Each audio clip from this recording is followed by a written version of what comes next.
It's not often you hear Plato brought up with respect to leadership. Don't worry, this isn't going to be some sort of high-level philosophical discussion. As ever, we cover topics here that are timeless, so believe it or not, Plato's ideas about the rule of law are even more essential to explore today. Professor Melissa Lane is here to remind us.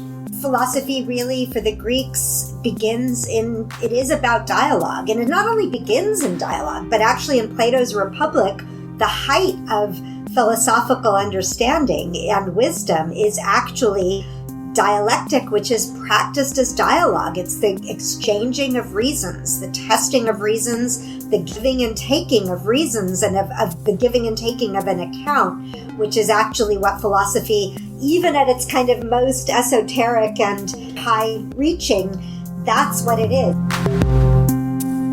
Our willingness and ability to engage in dialogue with each other over anything is subject to the give and take of conversation.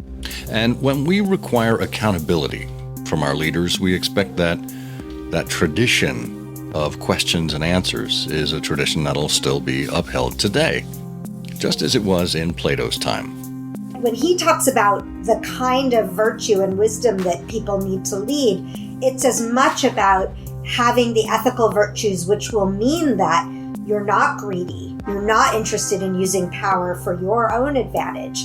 You're actually oriented to service. So our idea of a public servant, which has sort of become a cliche and almost a sort of worn out cliche for the Greek, this paradox that was hard to achieve because by being in power, people might feel like, they're in charge, they're supreme, they're better than everybody else. And so how do you cultivate that idea of being a servant leader? That, I think, is intrinsic to Plato's thought. These kinds of thoughts are relevant today as accountability and public service seem to be on a collision course. Join me as I engage in a fascinating dialogue on the latest insights from 2,500-year-old ideas on virtue, accountability, power, and leadership. Insights that reflect timeless leadership.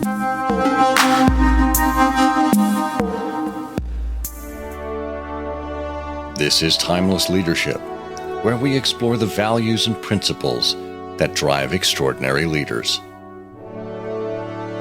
We look for the timeless virtues that are just as relevant in the 21st century as they were in the first century. Universal truths that will help make us better versions of ourselves.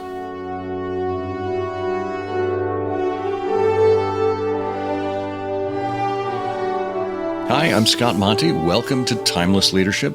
Every other week I speak with someone who has fascinating and timeless ideas that we can apply to leadership. Alternating weeks, you have an essay, just me and you. It's about 10-15 minutes long. But this is one of those weeks when we have an interview. And I mentioned this in previous episodes, but I wanted to share it again because maybe you're a new listener. Timeless Leadership has been named a top 50 podcast in the management category on Good Pods. And we recently reached the number 12 spot, thanks to listeners like you. If you'd like to check us out on Good Pods, I've got a link to it in the show notes. But, of course, you can listen to us wherever you get your podcasts. We've had lots of new subscribers to the Timeless and Timely newsletter. Make sure you're subscribed. It's a weekly publication for people who are lifelong learners and are looking for answers for today's challenges, perhaps through stories of the past.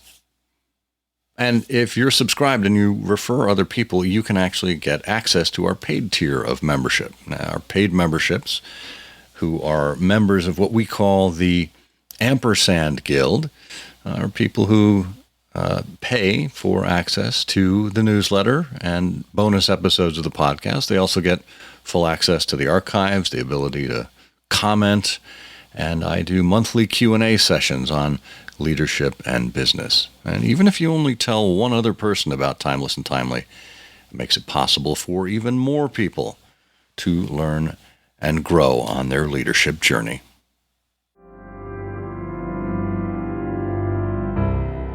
Melissa Lane is the class of 1943 professor of politics at Princeton University and director of the University Center for Human Values. She's also an associated faculty member in the Department of Classics and the Department of Philosophy at Princeton. As of August 2023, for a term of 3 academic years, she's also the 50th professor of rhetoric at Gresham College, a non-degree granting institution founded in London in 1597. She's delivering an extended series of public lectures which are available online. Professor Lane served as a trustee and chair of the editorial board of the Princeton University Press. She was awarded a 2015 Phi Beta Kappa Teaching Prize at Princeton and a 2012 fellowship of the John Simon Guggenheim Memorial Foundation in the field of classics. Lane's newest book, Of Rule and Office, Plato's Ideas of the Political, sheds light on the timeless connection between leadership and accountability, providing a through line from ancient to modern times. Melissa Lane, welcome to Timeless Leadership. Hello, Scott. Thank you for inviting me. Well, it is a pleasure to have a philosopher on here. Not every day I get to do this, although we have had some philosophers on here before, so you're in good company. But just talk to me about what drew you to your profession in the first place. I think I've always been interested in what are the ideas that animate people's thinking, and kind of more broadly, what are the assumptions, the range of ways in which they imagine the world? What do we take to be normal? What do we think is good or worth doing? And so those are questions that kind of naturally lead you to inquiry. You know, of course, famously, Aristotle says philosophy begins in wonder. And for Plato, you might say it begins in perplexity. And so it's something about being curious about the way that people make sense of their experience. And then also, how are there ways in which that can be transformed? Can we make the world a better place? Yeah, wow, you hit exactly on the things we like to talk about here. Curiosity and wonder and making the world a better place, and also self-improvement. I mean, this comes through reflection. It comes through slowing down. And I'm sure you must see this every day at Princeton, where you've got a student body, a younger generation that are digital natives. How do you go about helping them pause from the digital effluvia that's coming at us all the time and becoming more reflective and becoming more critical in their thinking? How do you help them with that? So one thing that I instituted post-pandemic is that I instituted a rule of no laptops in lectures, no electronics. I don't even use PowerPoint. I make old-fashioned paper handouts. And of course, I make an exception for students who need accommodation. I've had blind students in my classes and so on.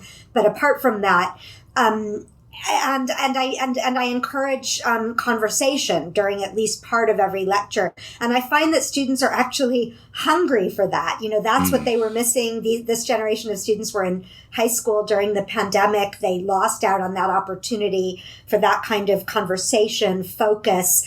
And I think it makes you part of that timeless conversation, that people have been discussing philosophical questions orally. That oral conversation has been part of the practice in the ancient world. It was part of the practice in medieval universities. It may be where we're going to go in terms of having, examinations in the age of AI. So I find that asking students to return, to printed books and to conversation and, putting away digital distractions is something that they're actually very, very grateful to experience. I am so pleased to hear that. Not only personally, because I believe in handwritten notes and actual physical books and stationery and, getting yourself away from the digital distractions. I find that leaders that actually take that on and that, kind of espouse that to their people, whether they're employees or students or what have you, they get exactly what you're talking about. They get that hunger that comes out, and people end up being more willing to participate. And I full admission here, I was a classics major as an undergrad. at Boston University decades ago. And I remember going to class and having these fascinating discussions. And to me, it was like the old Socratic method, and Plato, Socrates, Aristotle, there's our heritage of teachers and students right there. And we're still seeing it play out today. Yeah, absolutely. And, the important thing about the Socratic method is that it really is so individual, so it's really Socrates. If he's talking to a general, he asks them about courage, if he's talking to, someone who's bringing a prosecution on grounds of impiety, he asks them to define piety. So he's really starting from where people are, what their assumptions are, what world they're seeing, and then really asking them to extrapolate, to explain, to test whether their ideas are consistent and, really get to the bottom of what it is that in fact they do care about. And what the Socratic method often finds is that there is some contradiction. There's some tension between what we really think we care about and what we've assumed is the best way to go about it. And often it turns out that might not be the best way, and we have to step back and think again. And it's interesting. And with my coaching clients, I find them discovering this about themselves. My job is to simply ask questions because they know more about their field than I ever will. But by asking the right questions, or by asking questions that force them to reflect when they're running at 100 miles an hour in their day-to-day work, suddenly they saying it out loud, they simply discover something about themselves that, just as you said, perhaps they made false assumptions before, and they end up through that back and forth leading themselves in a new direction.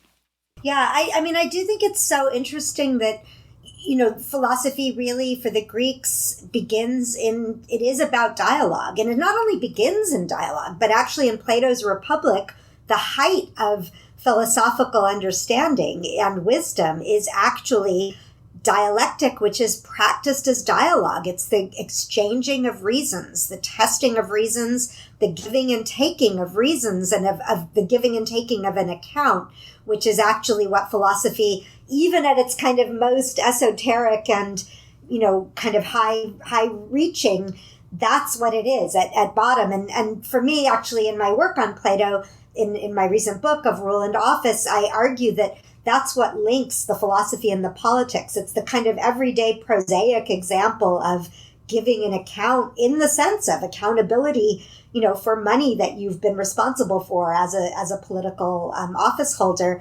That the reason you might be better at that by studying philosophy is because philosophy is about giving an account and giving and taking of accounts. And so there's a real continuity with kind of our ordinary practice there.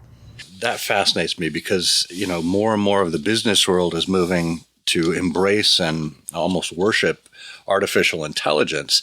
And yet, to me, it seems like those individuals who show up with a knowledge of the social sciences, social studies and philosophy and all the rest, history, certainly, the ability to understand the implications of ethical decisions and thinking down the road about the human implications.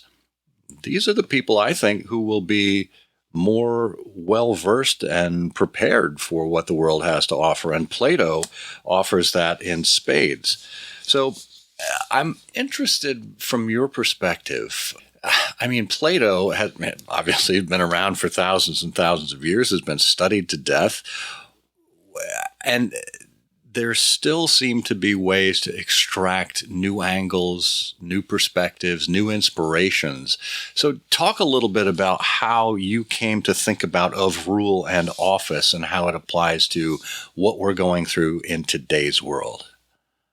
Great. So actually what was wonderful about this is that it really began by noticing something in Plato's writing in ancient Greek, and more generally about ancient Greek, which is that it's the same word that can signify rule and ruling in a generic sense, where it could be a king or it could be even a tyrant potentially, although the sort of more typical use would be for a sense of a good ruler, broadly speaking. That same word, though, could also mean a constitutionally limited term of office. So the word can mean rule and ruling, or it can mean office and office holding. And that idea of a constitutionally limited term of office with, rotation of office, term limits, prerequisites, audits at the end of the term of office, that was a practice that Plato in the 4th century BC was familiar with. That was part of the Athenian democracy that he lived in, and it was part of all of the constitutional regimes, whether they were oligarchies or democracies. And so when I noticed that this word is systematically, in a way, ambiguous in Greek, does it have that very specific limited meaning, where it brings with it these assumptions of accountability, limited powers, term limits, or it can be this much more general idea. I started to think, well, in a lot of Plato's writings, we've assumed that he means this much more general idea.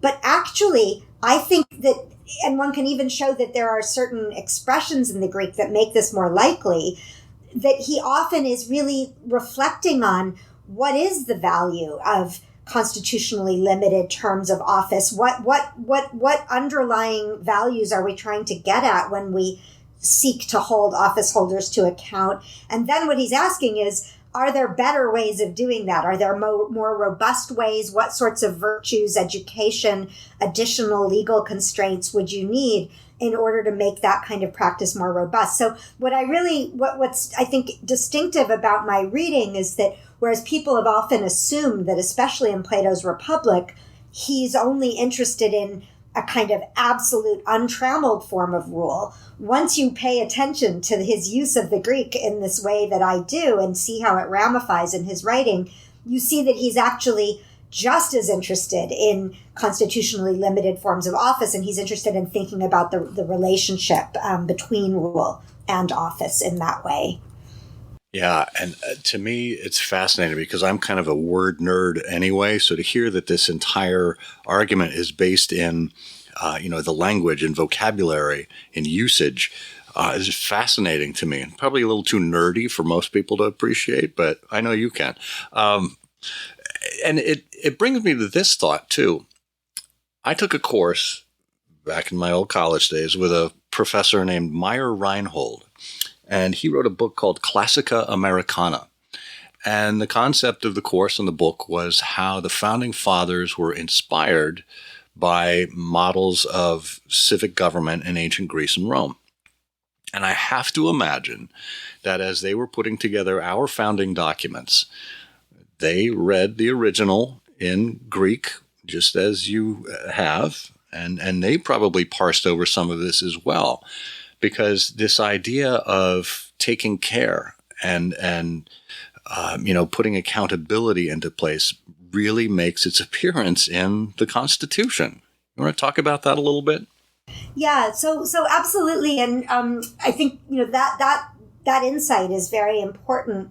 It's most well embodied in John Adams, who wrote a defense of the constitutions of the United States, by which he meant the state constitutions. And in writing that analysis of the different state constitutions at the time that he was living, he brought them into dialogue with ancient Athens, ancient Rome, ancient Sparta, and all the kind of subsequent, different kinds of regime and history of political thought. So just as I'm arguing that Plato was very much in dialogue with the actual political practices of his time, I think the founding fathers were interested in what Plato and Aristotle and Cicero and Livy and Tacitus thought, and they were also interested in how Athens and Sparta and Rome and other ancient regimes were actually governed.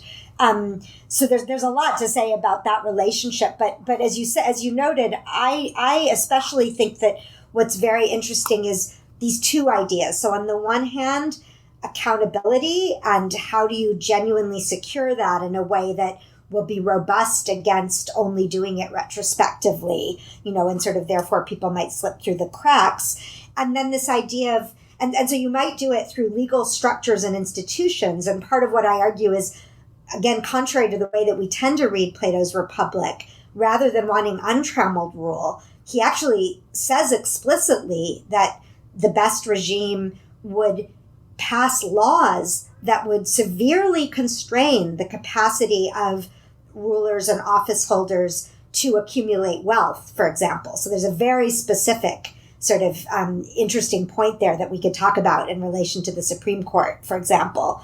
But then he also thinks while you need to bolster those laws and institutions, it's not enough if you don't have people who are animated by the virtues in such a way that they genuinely care about the good of the ruled. So Plato is equally interested in both sides. He's interested in institutions and laws much more than we might have thought, but he's also really interested in how do you cultivate those civic virtues, and it's that kind of interface. And I think both of those things were of interest to the founding generation, of the American Constitution as well.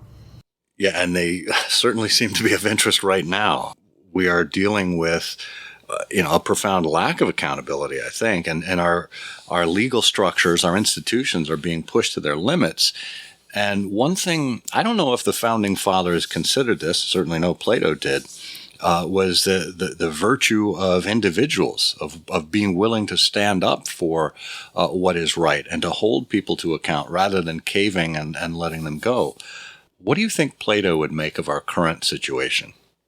So, of course, it's interesting, to Plato, our current regime would probably look much more like an oligarchy than a democracy. Not that he was very critical in many ways of democracy. He was also critical of oligarchy, because he thought that all of these regime types in his day, as I think he would think of our current polity, don't actually do enough to educate and test leaders for the virtues. And I think it's very important that this was not a simply technocratic idea of virtue. So often people think that Plato's Republic, when he talks about having philosopher rulers, and he talks about philosopher queens as well as philosopher kings, it's gender neutral, gender open in that way. But often we think that he only means by philosophy, people who are smart or people who, were educated in his academy, which was the kind of university, the first university, that of his time, as it were.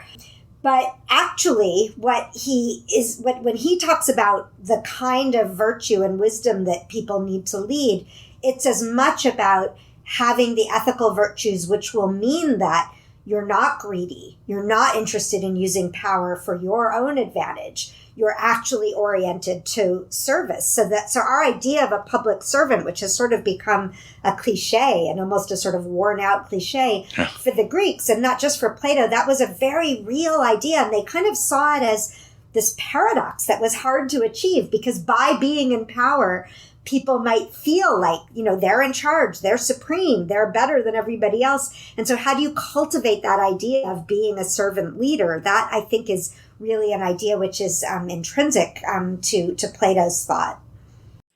Yeah, and you talk a little bit about who then guards the guardians. Because we trust leaders to, as the Constitution says, take care and faithfully execute the laws. But we've got this system of checks and balances now. Plato talked about or had experience with councils. How did that work? Yeah, so one of the things that I think is so interesting, if we look at how Athens functioned, and then we can actually also think about Rome, and also then what Plato is proposing in the Republic or exploring, there's an idea that you have a council of former office holders who've then gone through an accountability check and then are put in a position where they become guardians for life. And their role is to oversee the actual office holders at any given time. So the guarding the guardians is the sense that, okay, there are the people who are in power at any given time, but we need a sort of more temporally extended sense of there are people who were in power before them, and their role can be to check and make sure and test that the current leaders have in fact exercised their power in the right way and maintain that. So, one of the things that I think is interesting about that is that you might think today that, councils of former presidents, for example, could vet the next president, who comes along and decide whether they think that on balance they've showed the kind of civic virtue that their office required. and took care in the appropriate way that the laws were faithfully executed. And then they would be put onto this council, and then they might have oversight of the sorts of honors that would be accorded to future former presidents. So, for example, should they get Secret Service protection? Should there be a presidential library in their name? Those sorts of civic honors. So Plato, like the Greeks, thinks that it is, you can use virtue. Doesn't have to exclude incentives. You can have incentives for people to act virtuously. And one of the important sets of incentives is actually public respect and how people are remembered after their term of office. And so councils of elders can play that role, among others. Yeah. Do you think it's possible to solve for, I don't know what I would call it, kind of this endemic of lack of care for your public reputation that some people have? They seem to just be plowing through in pursuit of power, regardless of how they are seen by the public. What's the answer to that? So I think there are two answers. I mean, one answer is there isn't a perfect answer. I think one of the things Plato teaches, and that actually the founding fathers and later generations of thinkers took from him, is that, all regimes are fragile. Any political constitution can be undermined. In a sense, any legal structure, any institution, if people systematically, don't care about what the point of that institution is, if they exploit it or, obey it in name only, or obey the letter but not the spirit, that will undermine a constitution, So in one way, I think Plato teaches us we have to actually take care, because there is no fail-proof solution, and, things are more fragile than we might think. The other side of it, though, is that this is where I would also go back to the legal constraints. So I mentioned that Plato's Republic actually says, even for these philosophical and virtuous potential leaders, these people who we think are going to be the maximally wise and educated and virtuous, even they should be subject to stringent limits on their ability to accumulate wealth. And they should, in a sense, this is said explicitly, they should be forced to live off their wages. So the servant leader part here is actually very explicit. They will be paid wages, and they should have to live on those wages and not be allowed to accumulate wealth beyond that, because even these most wise and virtuous people could otherwise be tempted to misuse their wealth. So I think, Plato would say, actually, it is meaningful to bolster those sorts of legal constraints, even though, again, no legal constraint is ultimately foolproof if people become so determined to get around it. Yeah. And that's interesting, too, because, it comes into play with respect to corporate boards and how they set up compensation packages for executives. And they've been very generous of late. And I think there's a desire to see some of that culled back and to have performance tied to reward. And, I don't know if it makes sense to have any cap on things, but when you've got individuals now who are almost trillionaires, you have to wonder how much money, how much power does one individual need? It seems like there are, practical applications here as well as political applications for this Platonic ideal.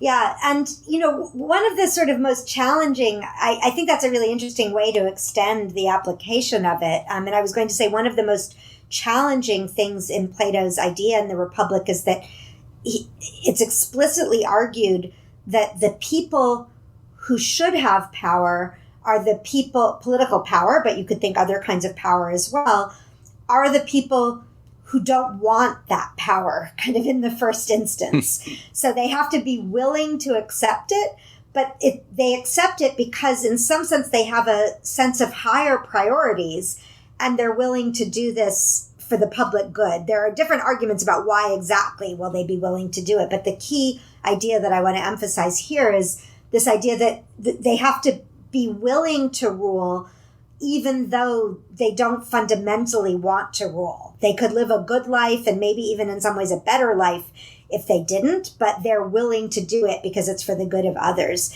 And what is interesting about that is that's why you do have to think then about, well, so then what are the appropriate kinds of incentives that can get someone to do that? And that's where I think Plato wants to say, not the incentives of what you do with the power directly. That's what should be very stringently controlled, but the incentive of how you might be remembered after your time. So put much more emphasis into, prizes in your name, or, sort of a legacy foundation or that sort of thing. That's the kind of appropriate motivation. It's caring about how your legacy will be thought about, as opposed to how can I feather my nest with the powers that I actually currently have. So that's an important distinction. Yeah, and it's interesting because, that plays to a very natural human sense of ego, and we all want to be remembered after we're gone. And to your point, it's how do you want to be remembered and what your legacy says about you. And quite frankly, if you're doing something that affects many people, if you're doing something that improves the world or improves people's existence or allows other people to succeed as well, that just kind of magnifies your impact on them.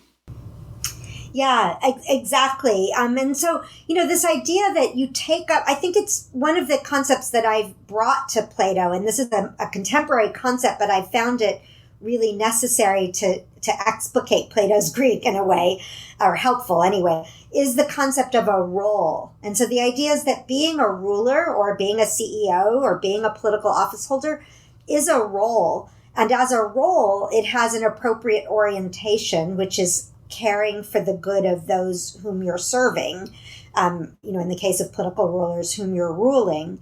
But then there's this question of who are the kinds of people that should be in that role? How do you get people willing to play that role? And how do you try to ensure that they play that role appropriately and don't, kind of misuse the powers that are associated with the role? And so I think that is very helpful because, no matter how, the sort of flip side of how you'll be remembered is in some way also institutions will always go on without you.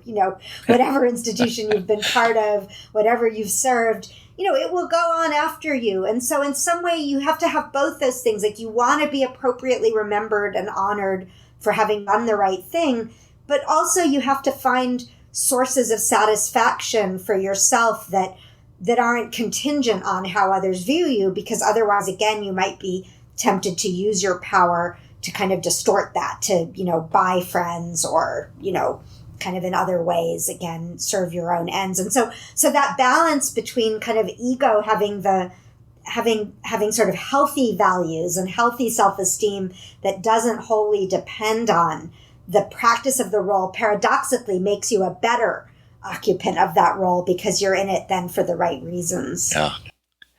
I think that's very astute. And speaking of paradoxes, I wanted to touch on the notion of tyranny and anarchy.